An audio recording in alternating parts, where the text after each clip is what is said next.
നിധയേ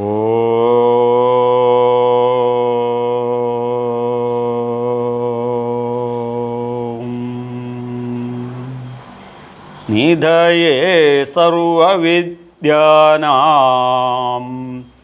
ഭിഷജേ ഭവരോഗിണാം ഗുരവേ സർവലോകാനാം ദക്ഷിണാമൂർത്തയേ നമഃ. ഹരേ ശരണമയ്യപ്പ. ശ്രീ ഗുരുഭ്യോ നമഃ. എല്ലാ പ്രിയം നിറഞ്ഞ ഭഗവത്ഗീത ഭാഗവത വിചിന്തന കുടുംബാംഗങ്ങൾക്കും നൂറായിരം സ്നേഹാശംസകൾ. നമ്മൾ എങ്ങനെ ജീവിതം നമ്മുടെ മക്കൾക്ക് റോൾ മോഡലാവുന്ന രീതിയിൽ സന്തോഷപ്രദമായി കൊണ്ടു നടക്കാം എന്നുള്ളതാണ് ഇവിടെ ശാസ്ത്രങ്ങളെ ശാസ്ത്രീയമായി അപഗ്രഥനം ചെയ്യുന്നത്. ഇന്നലെ വരെയുള്ള നമ്മുടെ ജീവിതം വാട്ട് എവർ ഇറ്റ് ഈസ് അത് ഡിലീറ്റ് ചെയ്ത് കളയുക. അതിൻ്റെ നന്മ തിന്മകളെയോ നഷ്ടബോധങ്ങളെയോ കുറിച്ച് പോസ്റ്റ്മോർട്ടം ചെയ്തു കഴിഞ്ഞാൽ ഡിപ്രഷന് മഹാരോഗത്തിനകത്തോട്ട് കടക്കും. ഇതറിയാവുന്ന ചേട്ടൻ്റെ പേരാണ് കൃഷ്ണൻകുട്ടി ചേട്ടൻ. പൂർണ്ണാവതാരം എടുത്തിട്ട് പുള്ളിക്കാരൻ ഭഗവത്ഗീത എന്ന ധർമ്മശാസ്ത്രത്തിൽ 1-ാമത്തെ അധ്യായത്തിൽ എഴുതി വെച്ചു വിഷാദരോഗം. ഈ വിഷാദരോഗം ഇല്ലാതാക്കാൻ പുള്ളിക്കാരൻ ട്രിക്ക് പറഞ്ഞു തന്നു. എന്ത്? വിഷാദം ഭഗവാനിൽ അർപ്പിച്ചു കഴിഞ്ഞാൽ യോഗമാക്കി വിഷാദയോഗമാക്കാം. അപ്പോൾ നമ്മുടെ ജീവിതത്തിൽ എന്തും യോഗമാക്കി മാറ്റണം. യുജ്യതേ ഇതി യോഗ. എവിടെയും കേൾക്കും യോഗ ഡേ എന്നൊക്കെ കേട്ടിട്ടില്ലേ? ജൂൺ 21. അത് ഈശ്വരനുമായി യോജിക്കേണ്ടത്. അത് പിണറായി വിജയൻ ചെയ്തു കഴിഞ്ഞാലും യുജ്യതേ ഇത് യോഗ ഈശ്വരനുമായി യോജിക്കേണ്ട വഴിയാണ്. അത് രമേശ് ചെന്നിത്തല ചെയ്ത് പറഞ്ഞു കഴിഞ്ഞാലും യുജ്യതേ ഇത് യോഗ. അത് നരേന്ദ്രമോദി ചെയ്തു കഴിഞ്ഞാലും യുജ്യതേ ഇത് യോഗ. ഇനി അറബ് രാഷ്ട്രങ്ങളിലെ അവിടുത്തെ രാജാക്കന്മാരും അമേരിക്കൻ പ്രസിഡൻ്റ് അടക്കമുള്ള വിദേശ രാജ്യങ്ങൾ ആര് ചെയ്തു കഴിഞ്ഞാലും ഈശ്വരനിലോട്ട് യോജിക്കാനുള്ള പാതയാണ് നിസ്സംശയം ശാസ്ത്രീയമായി അസന്നിഗ്ധമായി മുൻ ശബരിമല മേശാന്തിയും കൃഷ്ണ യജുർവേദ പണ്ഡിതനും ഭാഗവതോത്തമനുമായ ശംഭുവാധ്യായരുടെ മകൻ അഹംഭാവത്തോടു കൂടിയല്ല അഹംബോധത്തോടു കൂടി പറയുന്നു. അപ്പോൾ ഈ ക്ഷേത്രവും ക്ഷേത്ര സംസ്കൃതിയും എന്തിനാണെന്ന് ചോദിച്ചു കഴിഞ്ഞാൽ ഇപ്പോൾ നമ്മൾ മിസ്യൂസ് ചെയ്യുന്നതാണ്. സൂപ്പർ മാർക്കറ്റ് പോയിട്ട് സാധനങ്ങൾ മേടിക്കുന്നതിനങ്ങനെ കുറേ കാര്യങ്ങൾ നേടാൻ തൊഴുതു പോകുന്ന ഒരു വൃത്തികെട്ട സംസ്കാരത്തിലോട്ട് അധപ്പതിച്ചിരിക്കുന്നത്. ഇവിടെ നമ്മൾ ഉയരണം. ഒരു പ്ലഗിൽ മൊബൈൽ ചാർജ് ചെയ്ത് മൊബൈൽ സ്ട്രെങ്ത്ത് അതിൻ്റെ ബാറ്ററി പവർ സ്ട്രെങ്ത്ത് കൂട്ടുന്നത് പോലെ നമ്മുടെ മനസ്സിൻ്റെ ശക്തി വികസിപ്പിക്കുന്ന മനോവികാസത്തിനുള്ള പ്രാക്ടിക്കൽ ട്രെയിനിങ് ഹാളുകളാക്കി ഈ ക്ഷേത്രവും ക്ഷേത്ര സംസ്കൃതിയും നമ്മൾ കൊണ്ടു നടക്കുമ്പോൾ നമ്മുടെ ജീവിതം സംതൃപ്തമായി സന്തോഷകരമായി നമുക്ക് കൊണ്ടു നടക്കാം. പക്ഷേ ഒരു കാര്യം നമ്മൾ മനസ്സിലാക്കണം, അറിയണം, അംഗീകരിക്കണം. കാരണം ഭൗതിക വികാസം അത് എത്രയായാലും ശരി അസംതൃപ്തിയും ദുഃഖവും ദുരിതവും മാത്രമാണ് സംഭാവന ചെയ്ത്. എത്ര ശതകോടീശ്വരനായാലും 10 കെട്ടുകിൽ 100 മതിയെന്നും ശതമാകിൽ സഹസ്രം മതിയെന്നും അറിയാലോ. ഇത് ഭൗതികത എത്ര നേടിയാലും ഒരൽപ്പം സംതൃപ്തി കിട്ടും, വീണ്ടും ദുഃഖത്തിനകത്തോട്ടും ദുരിതത്തിനകത്തോട്ടും കയറിപ്പോകും. ശ്രദ്ധിക്കണം. ഇത് പറയുമ്പോഴാണ് എനിക്ക് ഓർമ്മ വരുന്നത് അമേരിക്കൻ പ്രസിഡൻ്റായ അബ്രഹാം ലിങ്കൺ.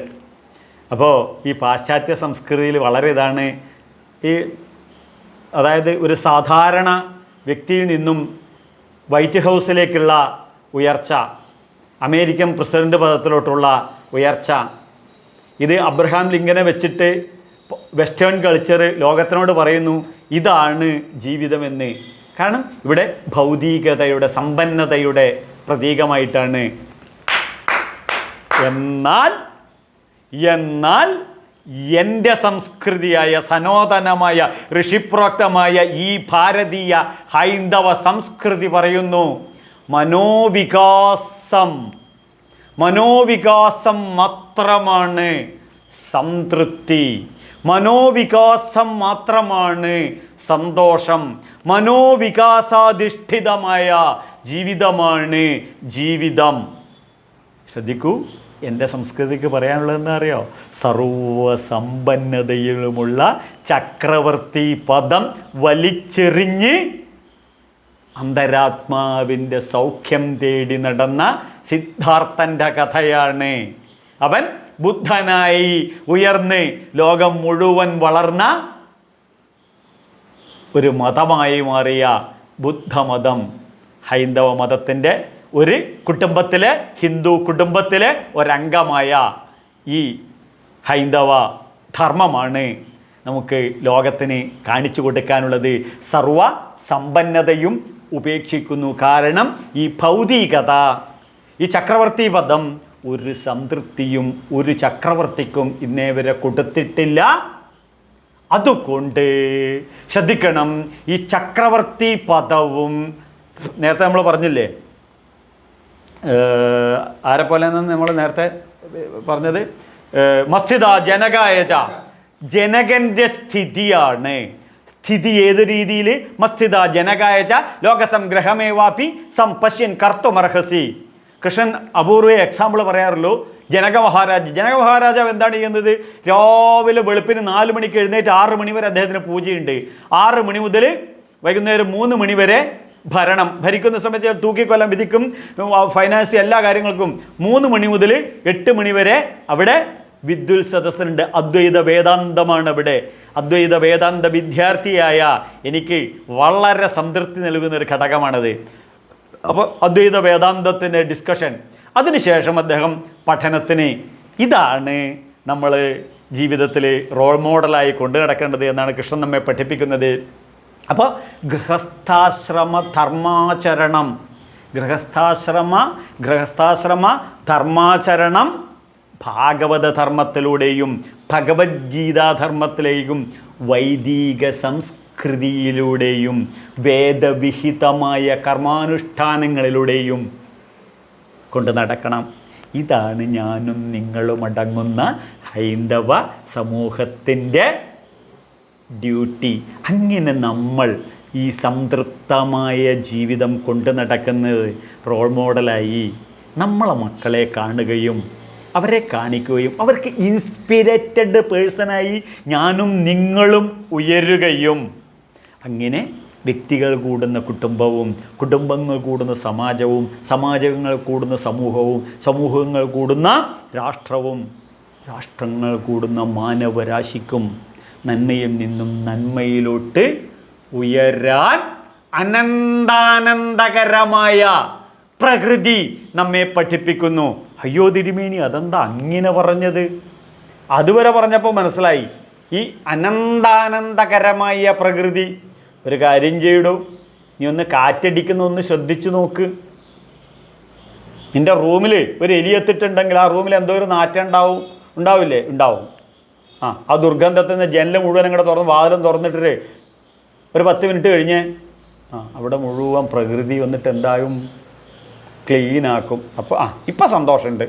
നല്ല ഉഷ്ണിച്ചിരിക്കുമ്പോൾ ഒരു മന്ദമാരുതന് അടിക്കുമ്പോഴേ വലിയ ദാഹിക്കുമ്പോഴേ ഒരു ഗ്ലാസ് വെള്ളം എടുത്തങ്ങോട്ട് കുടിച്ച് ഗംഭീരം. വളരെ വിശന്ന് അയ്യോ എന്ന് പറഞ്ഞ് നിൽക്കുമ്പോൾ ആ ചത്ത പശുവിൻ്റെ ഇറച്ചി മുറിച്ചിട്ട് തിന്നാൻ തോന്നുള്ളൂ എനിക്ക്. ഇല്ല തിരുമേനി. എന്നാൽ പോട്ടെ, 2 ചത്ത എലീനെ തിന്നാൻ തോന്നുമോ? ഇല്ല തിരുമേനി. എന്നാൽ 2 പറക്കുന്ന കോഴീനെ പിടിച്ചു നിർത്തി കടിച്ച് തിന്നാൻ നിനക്ക് തോന്നുമോ? ഇല്ല. പിന്നെ എന്തിനാടോ ഈ ശവം തിന്നുന്നത്? ഈ നമ്മളെ കുഴി മാറ്റുന്ന ചമ്മന്തികളിലേക്ക് ദാഹിക്കുന്ന ഒരാൾ ഒരു ഗ്ലാസ് ലൈം ജ്യൂസ് കിട്ടിയാൽ കുടിക്കുക, ഒരു ഗ്ലാസ് ചുക്കുവെള്ളം കിട്ടിയാൽ കുടിക്കുക. എന്നാൽ ദാഹിക്കുന്ന 10 കുപ്പി ചാരായം കുടിക്കുക ആർക്കെങ്കിലും തോന്നുമോ? ഇല്ല. പിന്നെ എന്തിനാടോ ഇത് പോയി ഈ ശവം പോയി തിന്നുന്നത്? പിന്നെ എന്തിനാ ഈ ചാരായം കുടിക്കുന്നത്? പിന്നെ വിശക്കുന്ന വ്യക്തിക്ക് ഒരു മാമ്പഴം കഴിക്കാമെന്ന് തോന്നും, ഒരു മാമ്പഴം കഴിക്കാമെന്ന് നോക്കും, 2 ചക്കപ്പഴം കഴിക്കാമെന്ന് തോന്നും. ദാഹിക്കുന്ന വ്യക്തിക്ക് ഒരു ഗ്ലാസ് ജ്യൂസ് കുടിക്കാമെന്ന് തോന്നും. ഇങ്ങനെ പ്രകൃതിയിൽ നോക്കി അതിൻ്റെ സൗന്ദര്യം ആസ്വദിക്കലാണ് നമ്മുടെ ജീവിതം. അത്യത്ഭുതകരമാണ് ഈ പ്രപഞ്ച സൗന്ദര്യം, അത്യത്ഭുതകരമായ ഈ പ്രകൃതി, സൗന്ദര്യാത്മകമായ പ്രകൃതി. ഇതിനെയാണ് അനന്തബോധ ഊർജം, അപാരമായ അനന്ത സൗന്ദര്യ പ്രപഞ്ചം.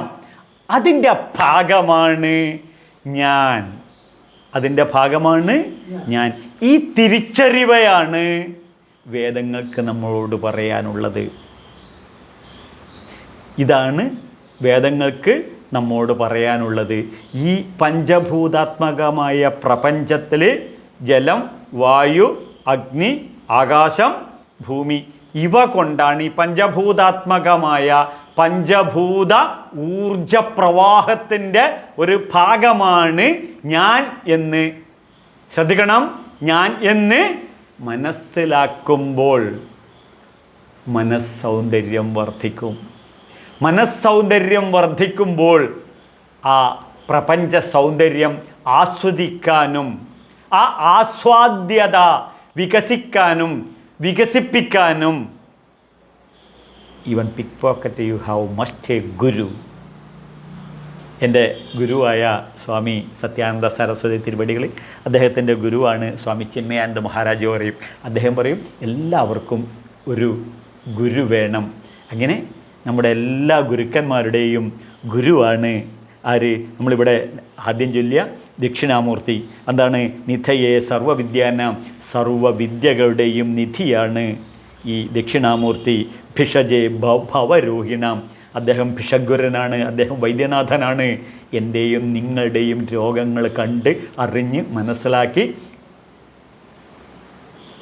വൈദ്യനാഥാഷ്ടകം അടിച്ച് നോക്കണം യൂട്യൂബിൽ, അപ്പോൾ കിട്ടും. അല്ലെങ്കിൽ ഇതിന് മുന്നത്തെ വീഡിയോ ചാനലുകൾ നോക്കിക്കഴിഞ്ഞാൽ അതിൻ്റെ ഇൻ്റർപ്രിട്ടേഷൻ കിട്ടും.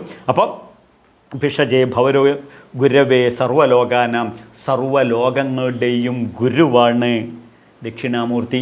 ഈ ദക്ഷിണാമൂർത്തിയുടെ അനുഗ്രഹം കൊണ്ട് നമ്മളിത് പഠിക്കുകയാണെന്നുണ്ടെങ്കിൽ കൃഷ്ണം വന്ദേ ജഗദ്ഗുരു.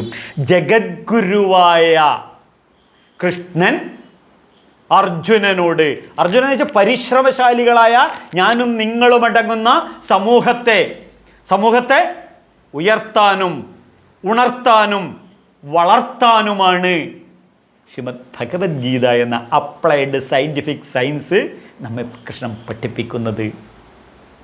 പക്ഷേ പഠിക്കാതെ പറ്റില്ല.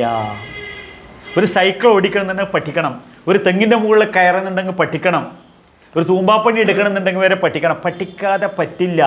വെറുതെ സ്കൂളിൽ സിലബസുകളൊക്കെ പഠിക്കണം, മാർക്ക് കിട്ടാൻ പഠിക്കണം. അതിൽ കൂടുതലായിട്ട് അതിനകത്തൊന്നുമില്ല. ഗൾഫ് വിഷ്ണുവിൻ്റെ പ്രവാഹവും ലാബ്രഡോർ ശീതള പ്രവാഹവും യൂറോപ്പിൻ്റെ തീരത്ത് വെച്ച് സന്ധിക്കുന്നതിൻ്റെ ഫലമായി യൂറോപ്പിൽ കനത്ത മൂടൽമഞ്ഞുണ്ടാകുന്നു. 1.5 മാർക്ക് കിട്ടി, പാസ്സായി. വല്ല കാര്യമുണ്ടോ?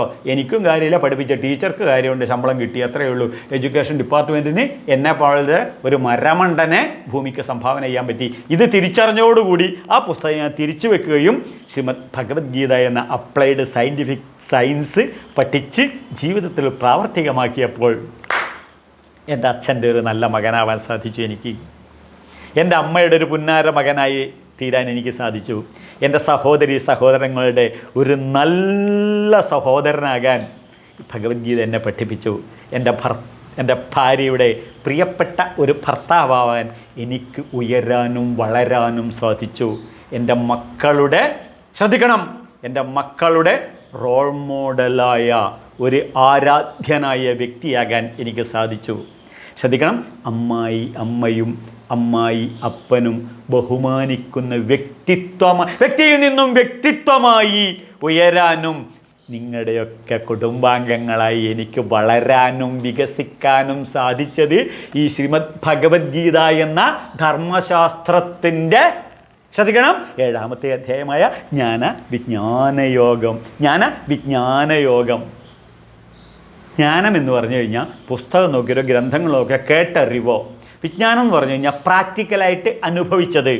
ഇപ്പം ചെറിയ കുട്ടികൾക്കൊക്കെ സെക്സ് എന്ന് പറഞ്ഞു കഴിഞ്ഞാൽ ജ്ഞാനമാണ്. കാരണവന്മാർക്ക് അത് വിജ്ഞാനമാണ്. അപ്പോൾ ഇതുപോലെ ജ്ഞാനം വേണം, വിജ്ഞാനവും വേണം, രണ്ടും വേണം. അറിവും വേണം, അനുഭവവും വേണം. അറിവും അനുഭവവും ആണ് ഒരു വ്യക്തിയുടെ വ്യക്തിത്വം ഉയർത്തുന്നത്. ഹൈന്ദവ സംസ്കൃതിയിൽ പ്രാർത്ഥനയില്ല. അമ്പലങ്ങളിൽ പോയിട്ട് പ്രാർത്ഥിച്ചതുകൊണ്ട് ഒന്നും നേടാൻ പോകുന്നില്ല. അങ്ങനെ വല്ലതും നേടുമെങ്കിൽ ആദ്യം തന്ത്രി അവിടെ നേടുമായിരുന്നു, പിന്നെ മേശാന്തിയായി ഇവിടെ നേടുമായിരുന്നു, പിന്നെ അവിടുത്തെ ജീവനക്കാർ നേടുമായിരുന്നു. അതുകൊണ്ട് പ്രാർത്ഥിച്ചതുകൊണ്ടൊന്നും നേടാൻ പറ്റില്ല. അറിവും കഴിവും കൊണ്ട് ഉയരാൻ സാധിക്കും. അപ്പോൾ അറിവും കഴിവും വികസിപ്പിക്കാനുള്ള മാർഗങ്ങൾ എന്താണ്? ഇത് ക്ഷേത്ര സംസ്കൃതിയിൽ നിന്നും പഠിച്ച് പ്രാവർത്തികമാക്കണം. ഇതാണ് വേദപാഠശാല. ഉദാഹരണം ഇപ്പം പറയുക, വൈക്കം മഹാദേവ ക്ഷേത്രത്തിലെ കുട്ടികളെ ഈ വേദപാഠശാലയിൽ വേദവും ഭഗവത്ഗീതയും ഞാൻ പഠിപ്പിക്കുന്നു. ഉദയനാപുരം സുബ്രഹ്മണ്യ സ്വാമി ക്ഷേത്രത്തിൽ ഈ സംസ്കൃതിയിൽ വേദവും ഉപനിഷത്തുക്കളും ബ്രഹ്മസൂത്രവും ഭഗവത്ഗീതയും ഒരു തലമുറയ്ക്ക് ഞാൻ അറിയാവുന്ന രീതിയിൽ പഠിപ്പിക്കുന്നു. ഇതാണ് ജ്ഞാന വിജ്ഞാനയോഗം. ജ്ഞാന വിജ്ഞാനയോഗത്തിൽ 5ാമത്തെ ശ്ലോകത്തിൽ ശ്രീ ഭഗവാനുവാച. ആരാ പറയുന്നത്? സർവ ഐശ്വര്യങ്ങളും നിറഞ്ഞു നിൽക്കുന്ന ഭഗവാനാണ് പറയുന്നത്. 10ാം ക്ലാസ് തോറ്റ രാമൻ നായരല്ല ഇത് പറയുന്നത്. 9ാം ക്ലാസ് തോറ്റ കൃഷ്ണൻ നായരോടല്ല ഇത് പറയുന്നത്, മറിച്ച് അർജുനനോടാണ്. അർജുനൻ മീൻസ് പരിശ്രമശാലികൾ. ഇനിയും ഉയരണം, എനിക്കിനിയും ഉണരണം, എനിക്കിനിയും വളരണം. ഈ ആറ്റിറ്റ്യൂഡുള്ള വ്യക്തിയാണ് ആര്? അർജുനൻ. ഈ അർജുനനോട് ഇങ്ങനെയുള്ള ആറ്റിറ്റ്യൂഡുള്ള ആൾക്കാർ ഇവിടെ ശ്രദ്ധിക്കണം. എല്ലാ ഐശ്വര്യങ്ങളും നിറഞ്ഞു നിൽക്കുന്ന സർവഗുണസമ്പന്നനായ പരമപ്രേമസ്വരൂപനായ ഭഗവാൻ പറയുന്നു. എന്താണ് പറയുന്നത് നമുക്ക് നോക്കാം. 5ാമത്തെ ശ്ലോകത്തിൽ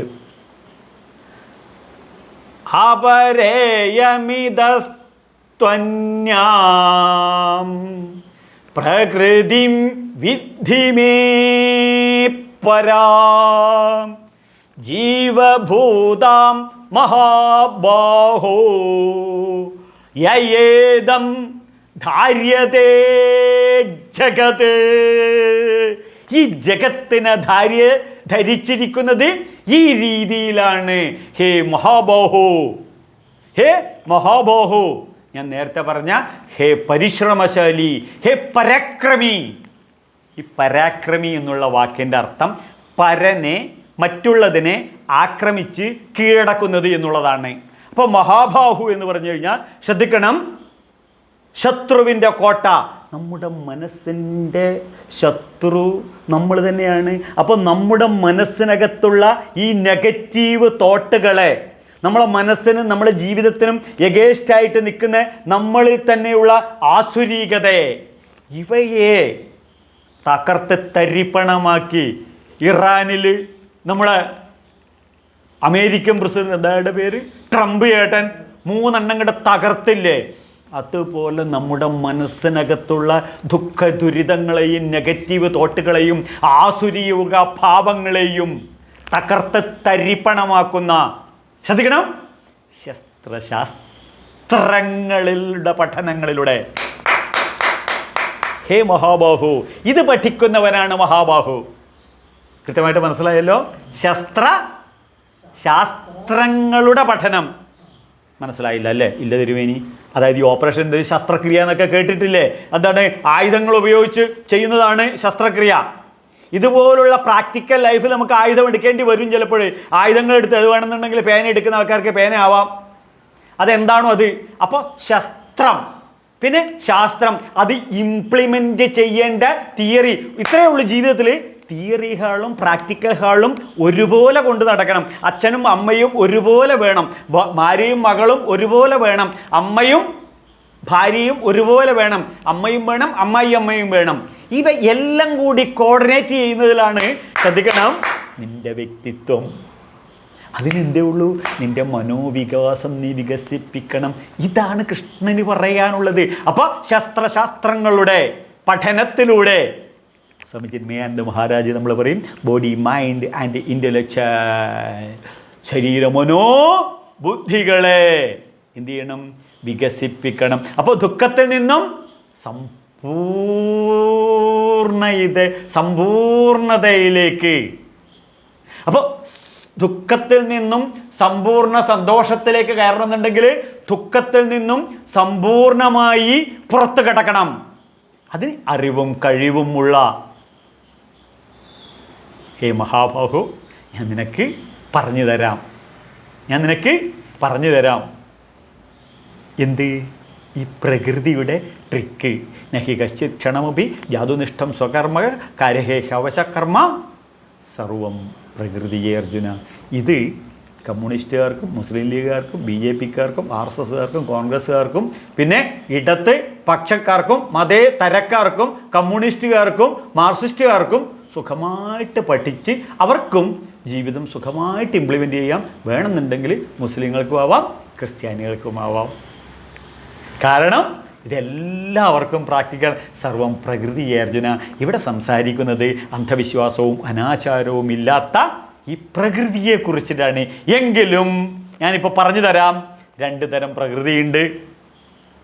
നിനക്കിത് പറഞ്ഞാൽ മനസ്സിലാവും. അതുകൊണ്ടാണ് അർജുനൻ, നീ പരിശ്രമമായാലും എനിക്കിത് മനസ്സിലാവുമല്ലോ. സർവം പ്രകൃതിയാണ്.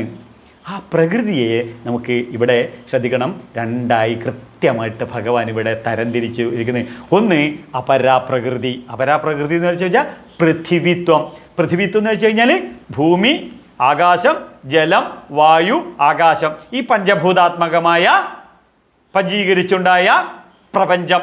അപ്പോൾ പഞ്ചമഹാഭൂതാത്മകമായ ഈ പ്രപഞ്ചം ശ്രദ്ധിക്കണം. രണ്ടാമത്തേതാണ് ഇവിടെ കൃഷ്ണൻ നമ്മോട് പറയുന്നു, തു ഇത അന്യം. ഇതിൽ നിന്നും വേറെയായി. വളരെ ശ്രദ്ധിക്കണം, ഇതിൽ നിന്നും വേറെയായി. തു ഇത അന്യം. അതിന് ഈ തു ഇത അന്യം എന്ന് പറയുന്നുണ്ടല്ലോ, ഇതിൽ നിന്നും വേറെയായി. അതിനാണ് വേദങ്ങളിൽ പറയുന്നു നേതി നേതി. എന്ത്? നേതി നേതി മീൻസ് ഇതല്ല ഇതല്ല ഇതല്ല ഇതല്ല എന്ന് പറഞ്ഞു കഴിഞ്ഞാൽ പിന്നെ എന്ത് വേണം? ഇതാണ് ഇതാണ് പറയണം. ഇതി ഇതി ഇതി ഇതി എന്ന് പറഞ്ഞാൽ എന്താണ്? അവനവൻ്റെ ഹൃദയത്തിലുള്ള ആ സംതൃപ്ത സന്തോഷ ജീവിതം, ആ സച്ചിദാനന്ദം, ഇതാണ്. ഇതിൽ നിന്നും വേറെയായി പരാപ്രകൃതി.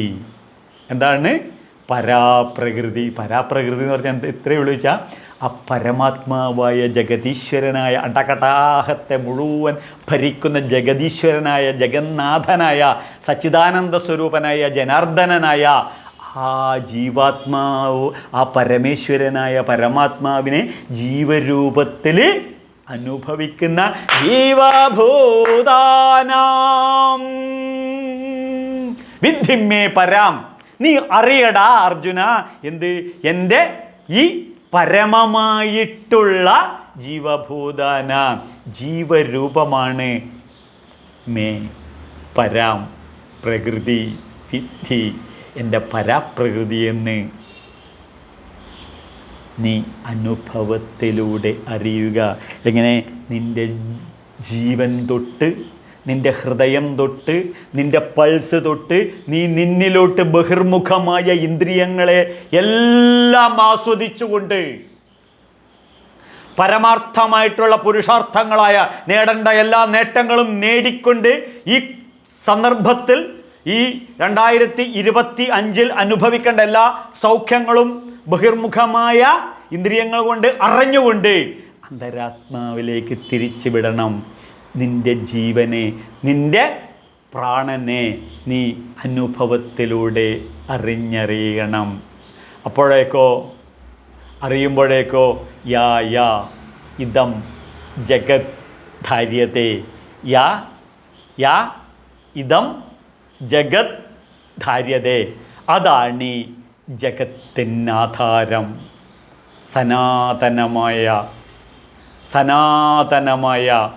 സദാനൂതനമായ റിവൈസ് ചെയ്തുകൊണ്ടേയിരിക്കുന്ന, എപ്പോഴും പുതുപുത്തനായി, ഒരിക്കലും നശിക്കാത്ത ഈ സനാതനമായ പ്രപഞ്ചം. ഇത് കൃത്യമായിട്ട് നിങ്ങൾക്ക് മനസ്സിലാക്കണമെന്നുണ്ടെങ്കിൽ ഇവിടെ ശ്രദ്ധിക്കൂ. 15-ാം അധ്യായത്തിൽ 7-ാമത്തെ ശ്ലോകത്തിൽ പറയുന്നു, മമേവംശോ ജീവലോകേ ജീവഭൂത സദാ സനാതന. മമേവംശോ ജീവലോകേ ജീവഭൂത സനാതന. ഇവിടെയാണ് ഈ സനാതന ധർമ്മം, സദാ നൂതനമായി ഒരിക്കലും നശിക്കാത്ത ഈ സംസ്കൃതി. ബ്രിട്ടീഷുകാരന് ഇവിടെ വന്ന് തല ചെയ്യേണ്ടത് സർവ്വതും ചെയ്തു. അതിനു മുന്നേ ഈ മുസ്ലിം ടെററിസ്റ്റുകൾ ചെയ്യേണ്ടത് മുഴുവൻ ചെയ്തു. എന്നിട്ടും ഇന്നും നിങ്ങൾ ഈ ഭഗവത്ഗീത കേൾക്കുന്നു, ഭാഗവതം പഠിക്കുന്നു, ഭഗവത്ഗീത പഠിക്കുന്നു. വേദവിഹിതമായ ജീവിതം ഞാനും നിങ്ങളും കൊണ്ടു നടക്കുന്നു. ക്ഷേത്ര സംസ്കൃതി ഇപ്പോഴും ഇന്നും നിലനിൽക്കുന്നു. എന്തുകൊണ്ട്? മമേവാംശോ ജീവലോക ജീവഭൂത സനാതന. ഇനിയാണ് ശ്രദ്ധിക്കേണ്ടത്, ഇതുവരെ ഉണ്ടായിരുന്ന ആ ഒരു കൺസെപ്റ്റിൽ നിന്നും കീഴ്മേൽ മറയുകയാണ്. ശ്രദ്ധിക്കൂ, പഞ്ചഭൂതാത്മകമായ പ്രപഞ്ചത്തിൽ പഞ്ചേന്ദ്രിയങ്ങളാണ് ഇല്ലേ? പഞ്ചേന്ദ്രിയങ്ങളാണില്ലേ? ഏതൊക്കെയാണ്? നാക്ക്, മൂക്ക്, കണ്ണ്, ത്വക്ക്, ചെവി. മനഃഷ്ഠാനീന്ദ്രിയാണി പ്രകൃതിസ്ഥാനി കർഷതി. ശ്രദ്ധിക്കണം, മനസ്സ് 6ാമത്തെ ഇന്ദ്രിയമായിട്ട് ഇവിടെ ഭഗവാൻ അസന്നിഗ്ധമായി ഒരു സ്റ്റേറ്റ്മെൻ്റായിട്ട് അങ്ങോട്ട് ഇറക്കുകയാണ്. 6ാമതൊരു ഇന്ദ്രിയം കൂടിയുണ്ട്. ഈ ഇന്ദ്രിയത്തിൽ നിന്നാണ് മറ്റ് ഇന്ദ്രിയങ്ങളൊക്കെ അനുഭവിക്കുന്നത്. ഇതാണ് ഞാൻ. ഏത്? ഈ മനഃഷ്ഠാനീന്ദ്രിയാണ്. ഭഗവത്ഗീതയിൽ മറ്റൊരവസരത്തിൽ പറയും, ഇന്ദ്രിയാണാം മനശ്ചസ്മി, ഇന്ദ്രിയങ്ങളിൽ ഞാൻ മനസ്സാകുന്നു എന്ന് അവിടെയും അസന്നിഗ്ധമായി ഭഗവാൻ പറയുന്നു. അപ്പോൾ മനഃഷ്ഠാനീന്ദ്രിയാണി പ്രകൃതിസ്ഥാനി കർഷതി. അപ്പോൾ ഈ പ്രകൃതിയിലെ ഓരോന്നിനും അട്രാക്റ്റീവായിട്ടുള്ള സ്വഭാവമുണ്ട്, സൗന്ദര്യമുണ്ട്. ഈ അട്രാക്റ്റീവായിട്ടുള്ള പ്രകൃതിയുടെ സ്വഭാവവും സൗന്ദര്യവും കാണാനും കണ്ട് ആസ്വദിക്കാനും ആ പ്രകൃതിയുടെ കർഷതി ആകർഷണത്വം എന്താണെന്ന് ചോദിച്ചാൽ അതാണ് കൃഷ്ണൻ. ഇനി കൃഷ്ണനെ എന്താണെന്ന് ചോദിച്ചു കഴിഞ്ഞാൽ ഈ പ്രകൃതിയുടെ സൗന്ദര്യം എന്താണ്? അതാണ് പ്രകൃതിസ്ഥാനി കർഷതി, ആകർഷണം. അല്ലാതെ ബിവറേജസിൻ്റെ ബോർഡ് കാണുമ്പോൾ അതിനകത്ത് ആകർഷണം ഉണ്ടായിട്ട് ഇയാമ്പാറ്റകളെ പോലെ പോയിട്ട് അഗ്നിയിൽ മുട്ടി വീണ് താഴത്ത് വെന്തുരുകി താണത്ത് വീണ് ഉറുമ്പ് കടിച്ച് തിന്നുമ്പോൾ ആ ഇയാമ്പാറ്റകൾ പെട്ടഞ്ഞ് മരിക്കുന്നത് പോലെ ബിവറേജസ് കോർപ്പറേഷൻ്റെ ബോർഡ് കാണുമ്പോൾ അവിടെ പോയിട്ട് ഉള്ള പൈസക്ക് മുഴുവൻ ചാരായം മേടിച്ച് കൊടുത്തിട്ട് ഭാര്യേനെ ഇടിച്ച് മക്കളെ ഇടിച്ച് കുടുംബം തകർത്ത് ഈ ഇയാമ്പാറ്റ ഉറുമ്പിൻ്റെ മുന്നിൽ നിൽക്കുന്നത് പോലെ മരണത്തിൻ്റെ മുന്നിൽ പെട്ടഞ്ഞ് മനുഷ്യ മലയാളി നീ മരിക്കാതെ കുഴിമന്തി ശവം തിന്ന് നീ നശിക്കാതെ മനസ്സിനെ 6ാം ഇന്ദ്രിയമായി ഉയർത്തി ആ മനസ്സ് കൃഷ്ണനായി കണ്ട് അതിനെ ആസ്വദിച്ചുകൊണ്ടുള്ള ഒരു ജീവിതം ആരാണ് ആഗ്രഹിക്കാത്തത്? അത് ആഗ്രഹിക്കുന്നവരൊക്കെ കൃഷ്ണൻ പറഞ്ഞു തന്നിരിക്കുന്ന ഭഗവത്ഗീത ജീവിതത്തിൽ ഇംപ്ലിമെൻ്റ് ചെയ്യിക്കണം. എന്നിട്ടോ മേഘാംശേന സ്ഥിതോ ജഗത്ത്, 10ാമത്തെ അധ്യായമായ വിഭൂതി യോഗത്തിൻ്റെ അവസാനം കൃഷ്ണൻ പറയുന്നു, എൻ്റെ ഒരംശമാണ് ഈ പ്രകൃതിയായി മാറിയത് എന്ന് പറയുമ്പോൾ സർവചരാചരാത്മക പ്രേമം പ്രകൃതിയും പുരുഷം, പ്രകൃതിയും പുരുഷനും എല്ലാം ഈ ചൈതന്യമാണെന്ന് മനസ്സിലായി കഴിഞ്ഞു കഴിഞ്ഞാൽ ശ്രീകൃഷ്ണ ചരണം ഭോജം സ്മരദുഃഖം ഗമിഷ്യതി. ശ്രീകൃഷ്ണ ചരണാംഭോജം സ്മരദുഃഖം ഗമിഷ്യതി. ആ കൃഷ്ണനാണ് ഈ പ്രകൃതി, ആ കൃഷ്ണനാണ് ഈ പ്രപഞ്ചം, ആ കൃഷ്ണനാണ് സർവസ്വം എന്ന് തിരിച്ചറിഞ്ഞു കഴിഞ്ഞാൽ ആ കൃഷ്ണൻ്റെ ചരണാംഭോജം സ്മരിച്ചുകൊണ്ട് സർവ്വദുഃഖങ്ങളെയും ആട്ടി ഓടിച്ചുകൊണ്ട് ഒരു നല്ല ജീവിതം എനിക്കും നിങ്ങൾക്കും ഈ ഭഗവത്ഗീത ഭാഗവത ധർമ്മശാസ്ത്ര പഠനത്തിലൂടെ സാധിക്കുമാറാകട്ടെ എന്ന് ആത്മാർത്ഥമായി ആശംസിച്ചുകൊണ്ട് ലോകാ സമസ്ത സുഖിനോ ഭവന്തു.